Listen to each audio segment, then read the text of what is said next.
vídeo a seguir não é recomendado para menores de 12 anos. O Halloween costumava ser um dos meus feriados favoritos. E olha que eu nem sou americano. O Halloween, por motivos óbvios, não é comemorado no Brasil. Então, em teoria, a comemoração que exalta fantasmas e assombrações não teria muito impacto na minha infância. Claro, não teria muito impacto se não fosse os episódios de terror que a gente via em desenhos animados. Não só os episódios especiais, mas as séries animadas que tinham uma vibe de terror e eram focados exclusivamente para crianças. E isso é algo que se perdeu com o tempo, seja porque canais de TV não querem mais dor de cabeça com pais superprotetores, ou seja porque os próprios desenhos animados são uma arte em extinção. Canais como a Cartoon Network não são mais tão valorizados como costumavam ser. A paixão pelos desenhos deixou de ser um elemento principal nesses canais, e tudo agora se tornou pelo capital. A arte à mão dando espaço para IA ou algum tipo de animação 3D horrorosa para baratear as produções, fazendo com que eu me questione se em algum dia, alguma outra geração terá o prazer de ver um bom episódio de Halloween, no qual sua composição seja feita com o mesmo carinho que foi na minha época. Quem sabe?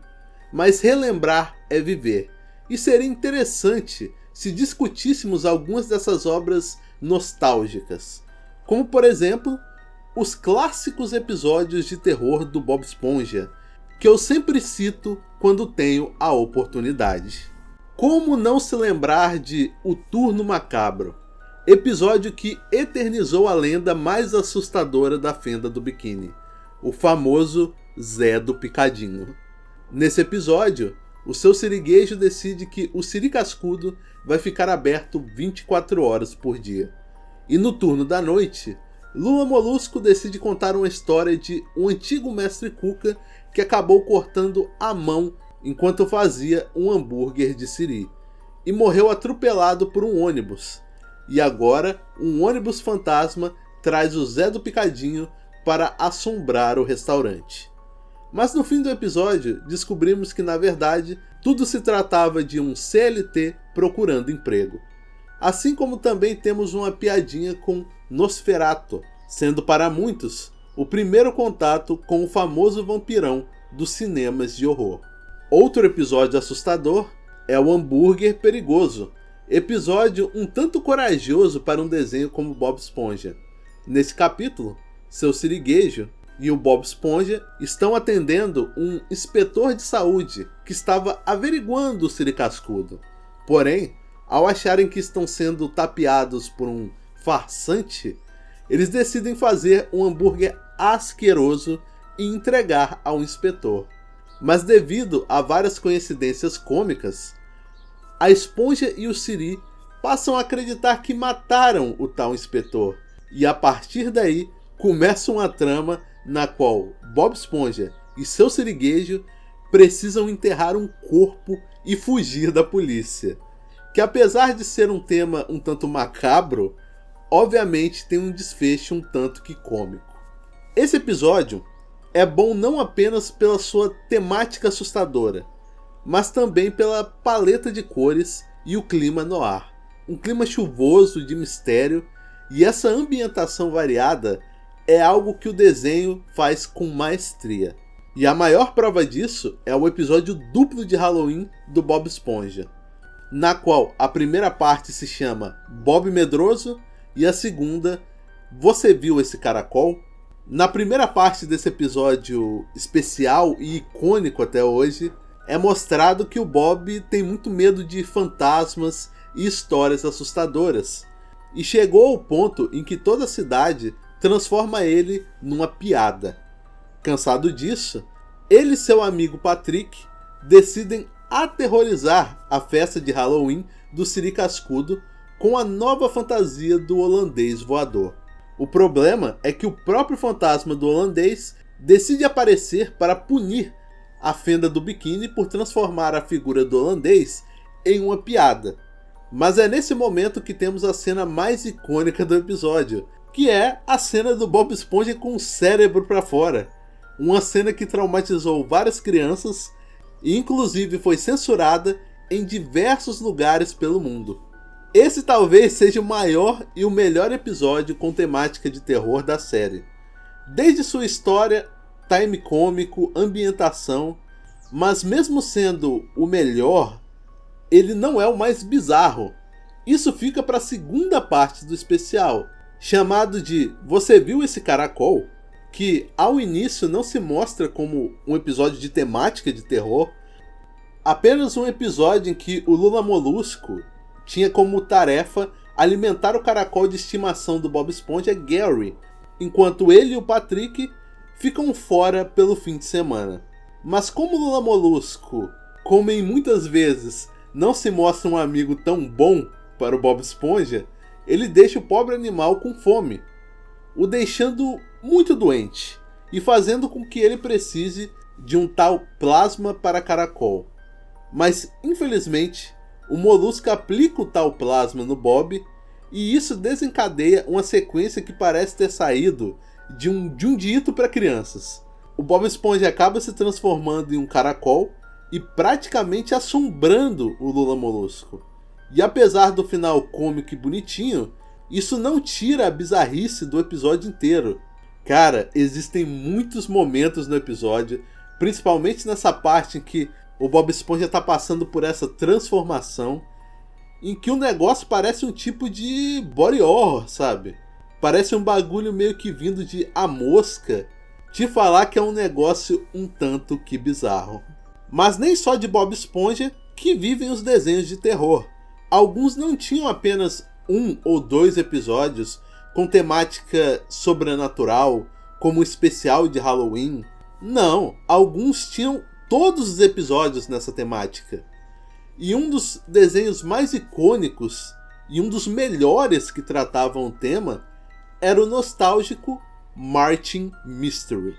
A série é baseada no quadrinho italiano Martin Misteri, criado por Alfredo Castelli em 1982 e publicado pela editora Sergio Bonelli Editore, a mesma de Dylan Dog e Tex.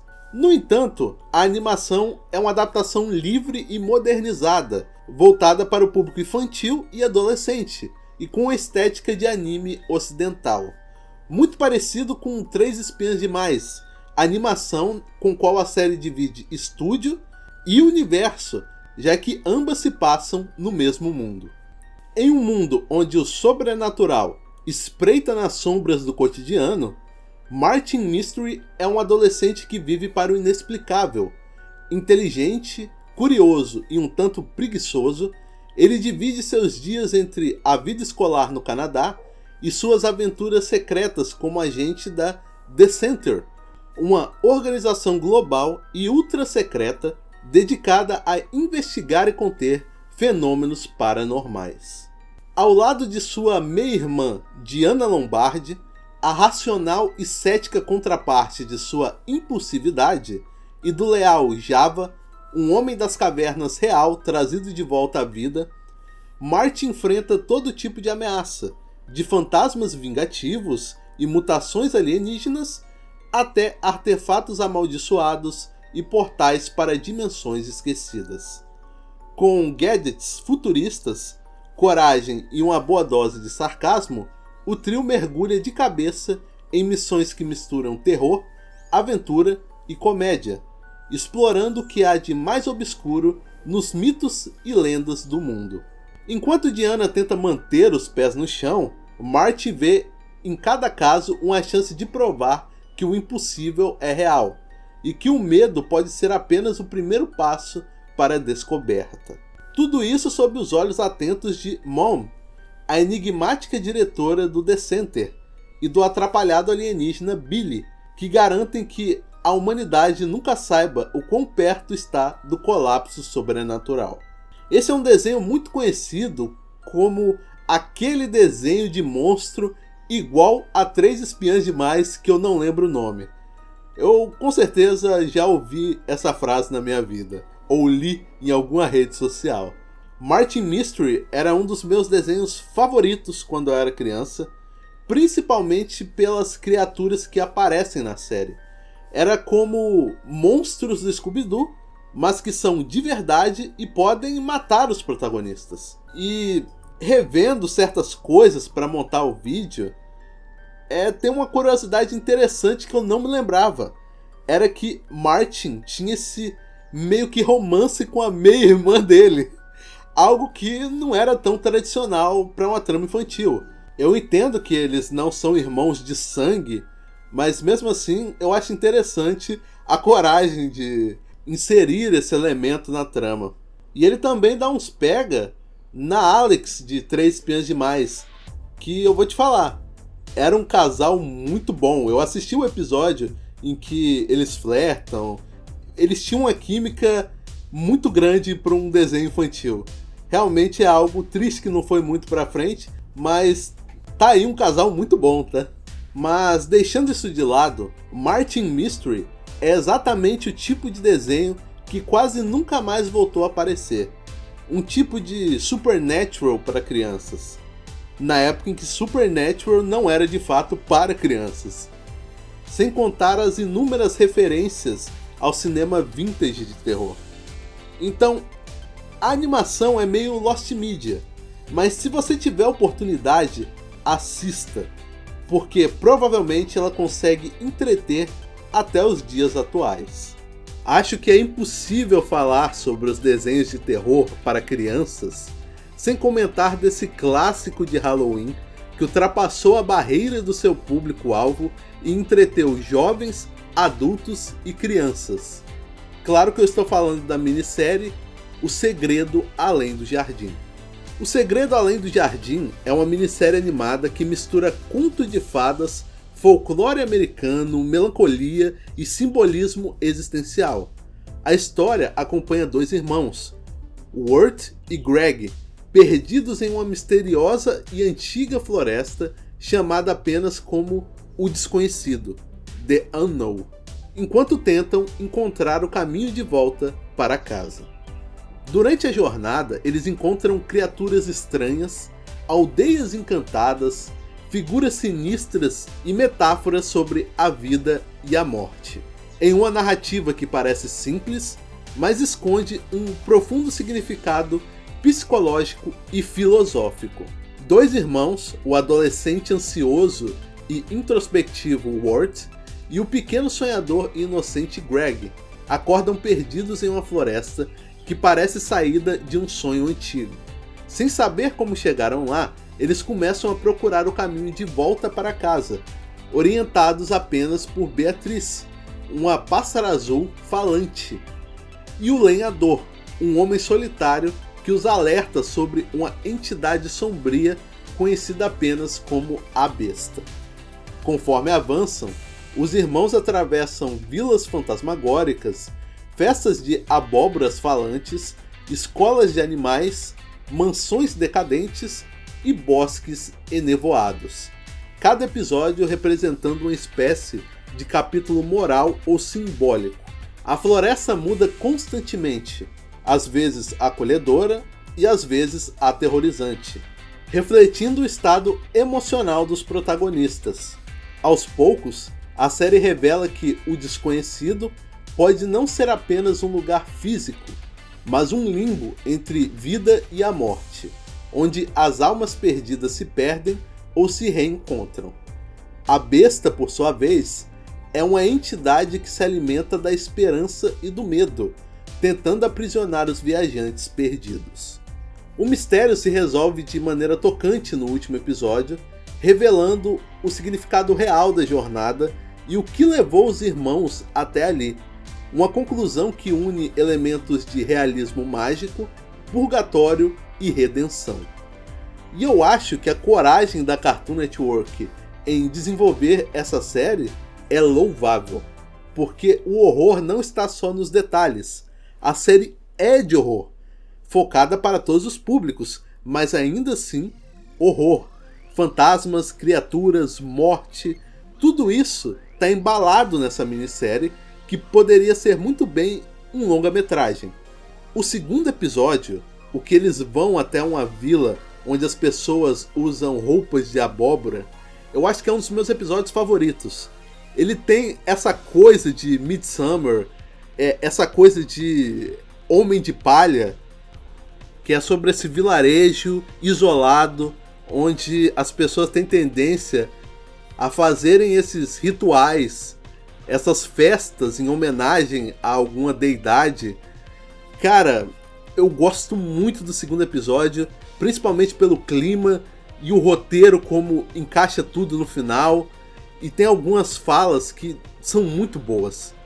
Sério, se você não assistiu O Segredo Além do Jardim, é uma daquelas coisas que a pessoa precisa assistir antes de morrer. É um clássico.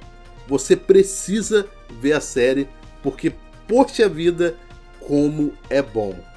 Arquivo X misturado com Twin Peaks, em uma aventura divertida com personagens cativantes. Claro que eu estou falando de Gravity Falls. Gravity Falls, sem dúvida, se tornou um clássico das animações com o passar do tempo.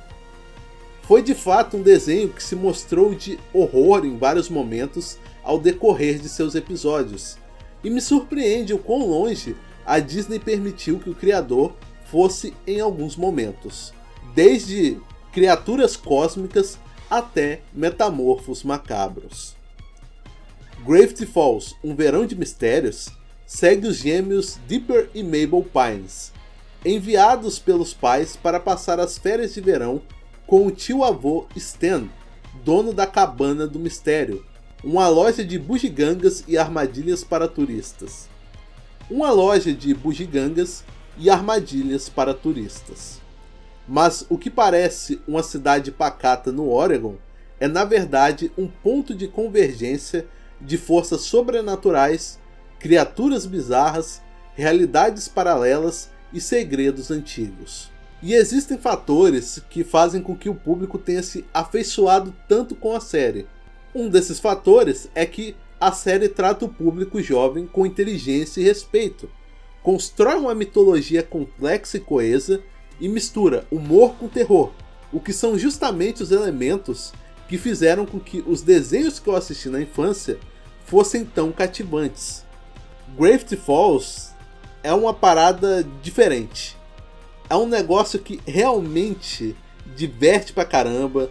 O roteiro, as revelações, os mistérios, tudo é muito bem orquestrado. A maneira que tudo é feito é muito bom. Ele não chega a ser tão assustador, mas tem seus momentos. Eu acredito sim que tem seus momentos em que você, como criança, sente nem que seja um pequeno arrepio vendo alguma criatura ou alguma cena da série. Eu já não era tão criança quando a série saiu, então eu não posso argumentar que foi uma série que me deu medo. Mas mesmo assim, é uma série que vale muito a pena ver, principalmente por sua temática de Halloween. Que não só isso, tem um episódio focado no próprio Halloween, que é muito bom, é um dos melhores episódios da série. Então, fica a dica aí, se você nunca assistiu Gravity Falls, para você dar uma chance, porque realmente é muito bom. E se você assistiu na época que o desenho saiu, eu acho que vale a pena você assistir de novo e relembrar como que a série foi bem feita e como era divertido cada episódio. Agora, um desenho que não era de terror, mas carregava elementos fortes de horror cósmico em sua história, era Hora de Aventura. Claro que o clássico, não os novos episódios que já tem uma classificação indicativa maior, como é o caso de Fiona e Cake. Eu estou falando do desenho clássico feito para o público infantil, que desde suas primeiras temporadas apresentou o personagem do Lich, cujo as características de horror superam qualquer outro tipo de monstro e criatura mágica que a série voltou a apresentar. Não só ele carrega uma trama Lovecraftiana com monstros profanos que atravessam o tempo e espaço, como ele é um seguidor de Golb, o mais próximo de um deus na série, a personificação do caos. Acho que apenas com essa breve explicação já é possível entender a razão pela qual eu citei Hora de Aventura. Digo, é um desenho que se passa depois de um apocalipse nuclear. Não há como argumentar que não existem raízes de horror na história. Isso sem contar alguns momentos bizarros e aleatórios em diversos episódios da série por todas as temporadas. Mas existem dois desenhos em específico que foram a minha porta de entrada para esse mundo, que serviram de pivôs diretos para a minha paixão quanto ao terror e horror. E curiosamente, são sobre dois cães. Cães que aparentam ser extremamente medrosos, mas que quando os amigos e familiares precisam deles, eles estarão lá. É claro que eu estou falando de Scooby-Doo e Coragem, o Cão Covarde. Coragem, o Cão Covarde é uma das obras mais únicas, sombrias e inteligentes já criadas para a TV infantil. Um verdadeiro ícone do terror animado disfarçado de comédia. A origem da série vem de um curta de 1996 chamado The Chicken from Outer Space, ou O Frango do Espaço Sideral. Criado e dirigido por John Dilworth, o curta foi indicado ao Oscar de melhor curta de animação e chamou a atenção da Cartoon Network. Seu sucesso deu origem à série completa, mas o tom bizarro e perturbador do original foi mantido. A série gira em torno de Coragem, um cachorro rosa que vive com seus donos Muriel e Eustácio numa fazenda isolada em lugar nenhum, no meio do deserto do Kansas. Mas acontece que lugar nenhum é praticamente um portal para o estranho. Toda noite algo surreal, sobrenatural ou alienígena aparece ameaçando o casal. Esse desenho é um trauma compartilhado. O que são os monstros de Scooby-Doo comparados às criaturas medonhas de Coragem? E eu tenho certeza que você foi marcado por alguns deles, como Fred, o barbeiro psicopata sobrinho da Muriel, que claramente foi inspirado em algum serial killer, ou a múmia 3D medonha do episódio A Maldição do Rei Ramsés. E essas são algumas criaturas bizonhas que o Coragem teve que enfrentar para salvar sua amada Muriel. E é curioso como outros monstros tinham um estilo ultra realista, com uma mescla de live action com animação que deixava tudo muito bizarro. Era como um sonho lúcido, como algo vindo diretamente de uma viagem ácida dirigida pelo saudoso David Lynch. Tinha muita coisa bizarra e bizonha nesse desenho. Era um desenho que dava medo, mas ao mesmo tempo ele não dava. Ele tinha seus momentos que davam muito medo, principalmente essas criaturas, cara. Eram criaturas tenebrosas. É difícil acreditar o quão longe esse cara foi sem que a Cartoon Network não tivesse intervindo e mandado mudar. Nem todo episódio era muito assustador. Muitos eram referências de filmes, muitos tinham seus momentos ali de bizarrice, mas não eram tão assustadores. Mas poxa, o episódio, por exemplo, do Fred é tenebroso, cara. Ele dá um desconforto sinistro. Ver aquele cara falando Nori. Maluco, parecia o Ed Gein, mano. Parecia que a qualquer momento ele ia arrancar a pele da Muriel ou do cachorro e fazer um abajur. Tinha seus momentos, cara. Tinha seus momentos muito bons essa série. E eu sempre gosto de destacar a ironia da coisa. Que ele é Coragem, o Cão Covarde, porque ele sentia muito medo das criaturas. Como se alguém não fosse sentir medo daquelas criaturas bizarras que apareciam.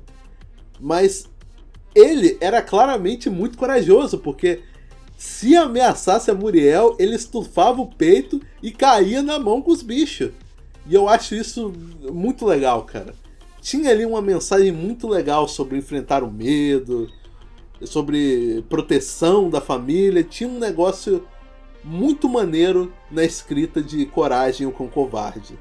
E é claro, tinha teoria, a saudosa teoria, que na realidade lugar nenhum se passava no deserto da Área 51.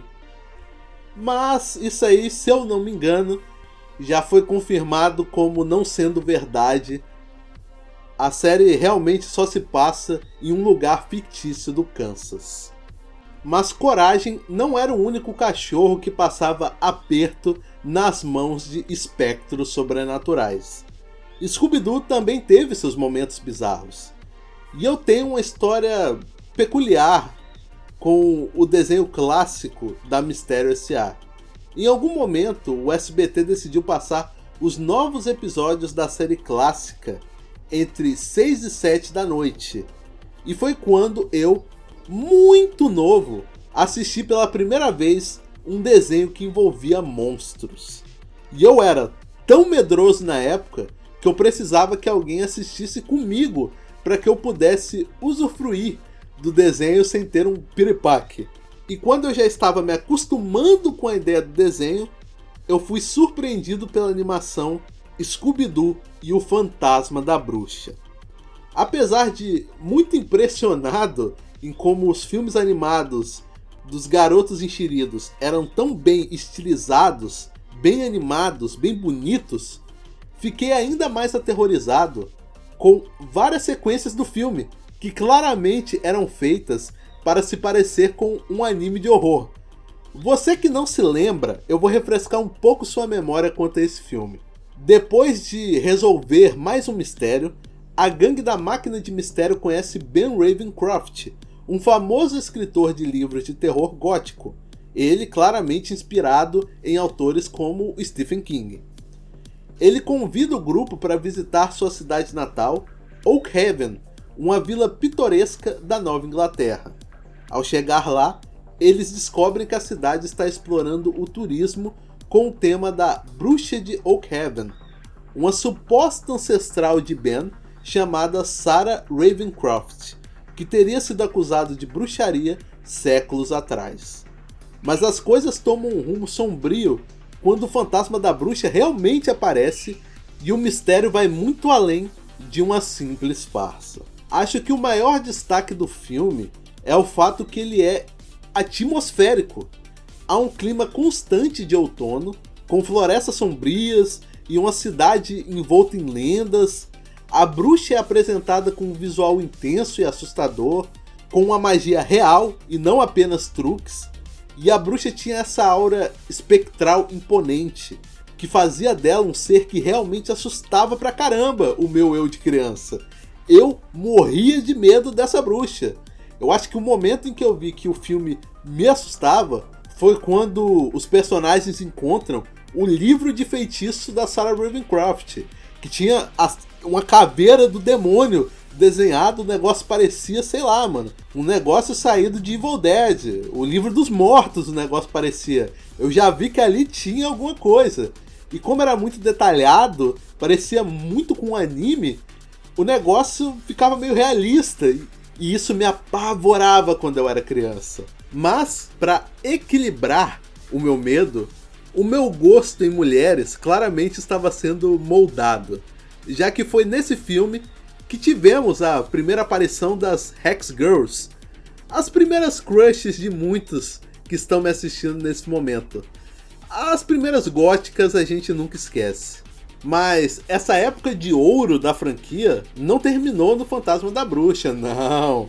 O mais assustador e ouso dizer o melhor da franquia ainda estava para cair em minhas mãos. Lançado em 1998, um ano antes do Fantasma da Bruxa, mas que eu acabei só assistindo com o passar dos anos, quando já tinha ali uns 10 anos de idade, temos Scooby-Doo na Ilha dos Zumbis. A história começa com a turma da Mistério S.A., Fred, Daphne, Velma, Salsicha e Scooby se reunindo novamente depois de algum tempo separado. Eles decidem embarcar em uma nova aventura, mas dessa vez, Daphne quer encontrar um mistério que seja realmente sobrenatural, algo que não termine com alguém disfarçado de monstro.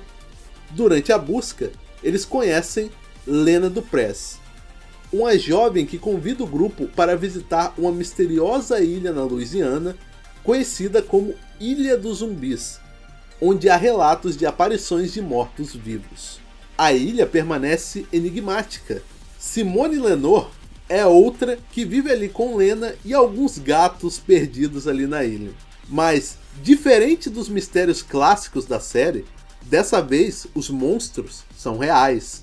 A turma descobre que os zumbis não são vilões, e sim vítimas amaldiçoadas presas na ilha há séculos. O verdadeiro terror vem de Simone e Lena, que se revelam mulheres gatos imortais, sobrevivendo ao sugar a força vital de quem pisa na ilha durante a lua cheia. Aqui foi quando realmente decidiram chutar o pé da barraca de vez. Eu sei que originalmente esses filmes foram lançados direto para DVD, então não necessariamente eles precisavam ser tão bobinhos quanto os episódios que eram televisionados. Mas irmão, os caras foram longe nesse. Estamos falando de um filme que tem múltiplas mortes, que lida com magia negra, voodoo, lida com a ideia de um deus gato, que dá de fato poderes sobrenaturais a alguns personagens, em troca de um tipo de sacrifício humano em que é preciso sugar a energia vital de uma pessoa para manter os poderes e ter vida eterna. Tem noção de o quão macabro isso soa? E isso tudo é envolto em uma atmosférica gótica e de terror real, inspirada no voodoo da Louisiana e nas histórias de casas assombradas do sul dos Estados Unidos.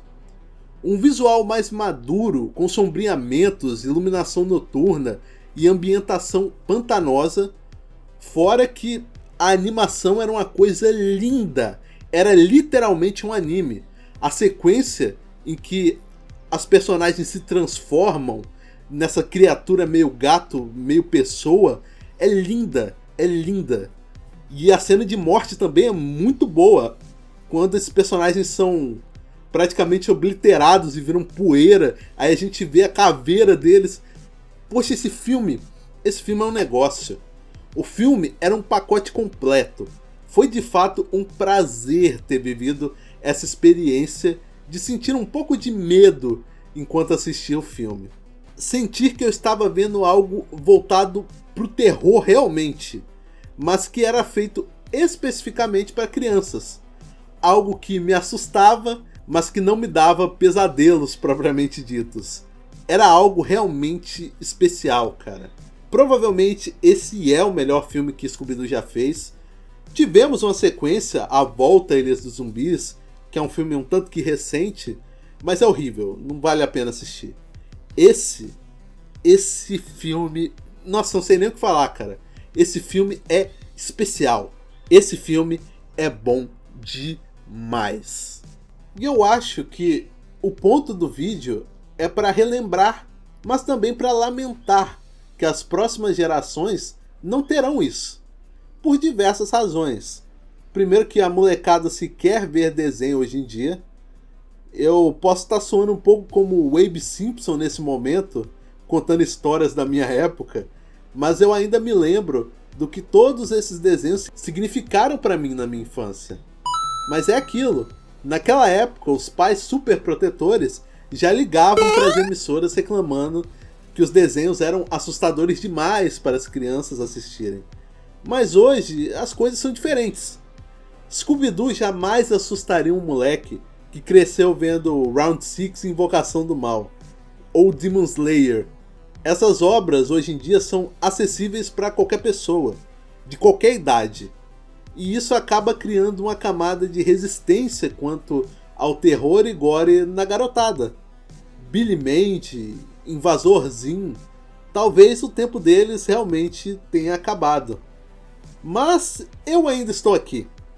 Eu ainda me lembro dos bons momentos que esses desenhos me proporcionaram. Os bons Halloweens que eu tive por causa deles. Era um escapismo da própria vida, era um momento que eu podia apenas existir e ficar imerso naquele universo. E é aquilo, toda criança gosta de terror. Toda criança é atraída pelo sobrenatural, histórias de terror. E muitas delas, como eu era inclusive, tinha medo de entrar nesse mundo, de ver os filmes, de acompanhar as histórias. E esses desenhos foram a porta de entrada que me fizeram conseguir entrar nesse mundo. E isso é uma experiência que eu acho que muitos deveriam ter ainda. Então, se você é um amante de animações como eu, procure, ache e assista esses desenhos. Nem que for por alguns episódios.